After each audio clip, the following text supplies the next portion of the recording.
the USL coming back at you like I never left. And without further ado, let's get right into the video. So before we start anything, you're not subscribed to the USF game, go ahead and subscribe to the USF game right now, because I don't know what you're doing. Go ahead and subscribe, leave a like, turn on post notifications so you know every time I got some content for you. But without further ado, we're gonna get right into this video. So my few takeaways from this Week 2 preseason game against the Bucs. I look at one. Let's start it off. One, I look at this dynamic offense. I look at a vastly different offense from Terry O'Bisky's last year, and now with the addition of Matt LaFleur, this offense is striving and is making great strides to be great this year. So when I look at it, I'm just saying it's a lot of promise here. When I look at Taywan Taylor, a hidden gem we had last year, a speedy receiver that we had, and a speedy wideout receiver that we had in him, he's looking very good. He's been doing a lot in training camp. He's been doing a lot in these preseason games. So when I'm looking at it, I'm saying Taywan Taylor might be a guy that we can lean on and rely on to put the defense on their heels with all the weapons that we have on this offense right now. With Dion Lewis, the flash he's shown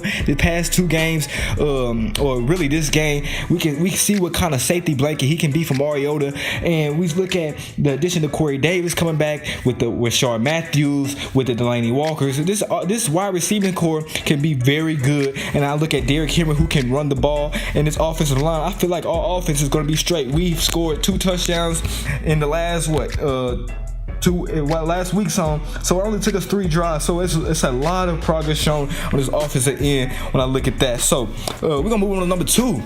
I don't want Mariota's talent to be masked. Okay, you can see that a lot of things happen when an offensive coordinator or such come in there and mask the talent of, and hinders and handicaps the talent of their quarterback. You look at Matt Ryan with the addition of the offensive coordinator there, Kyle Shanahan, and now how he is after he had an MVP season. Now without him, Matt Ryan, he's on the fence with me. So when I look at that, I say I don't want Mariota to end up the same way. I want his talents to thrive. I just don't want him to be a scheme type quarterback. I want him to actually be able to carry a team on his back. Let's say the defense is starting to shut down the offense. I want Mariota to be that guy that can take over games. So I don't want his talent to be masked, and it looks that way right now with the addition of a lot of screen plays and whatnot. I want Matt LaFleur to be able to teach Mariota how to do these reads and how the ball placement, and that quarterback coach, they got Pat O'Hara, come in there and actually develop Mariota. I don't want him to be handicapped by this fancy scheme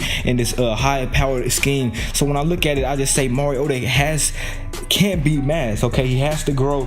It can't just be schemed to have him be great. So we're gonna move into number 3. Jameis Winston looked good. Okay, I'm looking at Jameis Winston and I'm looking at him and I'm saying Jameis is actually pretty good. I mean, he's looking like he did some work over the offseason. He did go against the 3s and the 4s, maybe the 2s, but he did overall himself just out there look more agile to me, look more athletic to me, look like he was quick on his feet, and he can throw that ball. He put that placement, the ball placement for him was very good this game. So when I look at that, I say Jameis Winston just looked like he took a step over this offseason. And after that 3-game suspension, the Bucs might have something good on their hand with the wide receiver core they have with Deshaun Jackson, Mike Evans, in addition to OJ Howard. And I'm very high on Ronald Jones, the running back. So I'm very high on him. And I look at that offense and I say, if Derek Cutter can get it done, maybe they may be a playoff team this year. So that's just one tidbit if you're a Tampa Bay Buccaneers fan watching this video.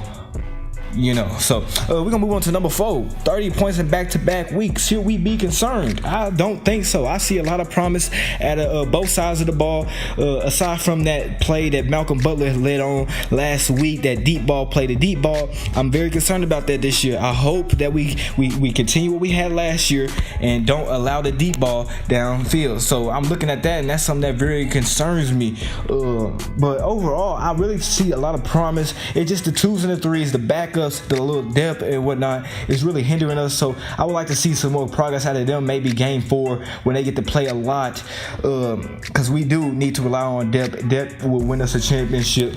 But when I look at that, I just say the offense look great. Okay, past 2 weeks they look high powered. Hopefully they haven't shown all their cards, but there's a lot more to come. But defensive side, you can really tell there's a lot of vanilla type plays, just keeping it basic, trying to make these guys make plays so they can make the roster. But defensively, I can't wait to see what they have to offer on the defensive side of the ball.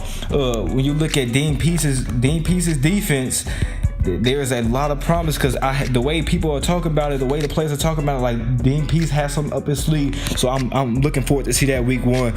And let me go to a little side note. I'm pretty done with the takeaways, but it's one more thing. Okay, you look at Blaine Gabbert and you look at Luke Falk. And these next 2 weeks, I want y'all Titans fans to really analyze who y'all want as your backup quarterback. Okay, you look at Blaine Gabbert, and people saying that Luke Falk is trash, but in my opinion, I feel like he can be a starting quarterback in this league. Hear me out.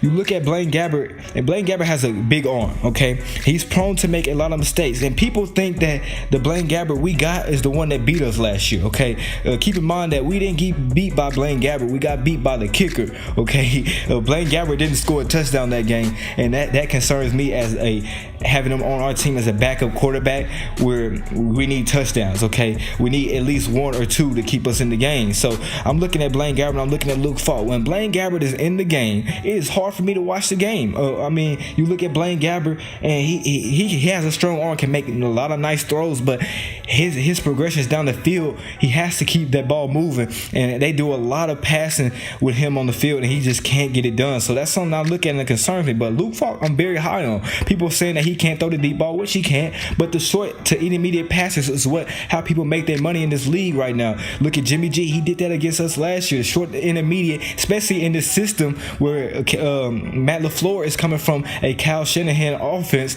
That's what it thrives on. Screen game, mid to intermediate passes, and short passes. When you look at that, Luke Falk has all that. He has great ball placement, and as a backup quarterback, you don't want to make mistakes. I feel like Blaine Gabbert would throw way too many interceptions for us. I feel like Luke Falk can put that ball on the money and keep us where we need to be. And on top of that, we have a great offensive line, a great run game where he can screen to Dion Lewis.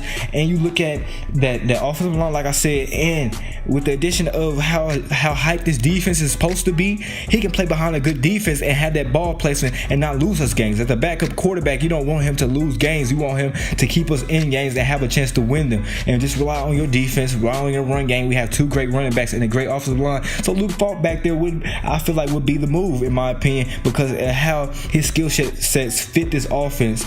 But people are coming for his head. I don't know why, but when I look at it, I just say, yeah, Luke Falk, give him a chance. Over these next 2 weeks, you're going to see probably week 4, and just pay attention to Luke Falk, in my opinion. So overall, if you like this video, go ahead and leave a like, subscribe, comment your opinion below, and I'm out. Sheesh.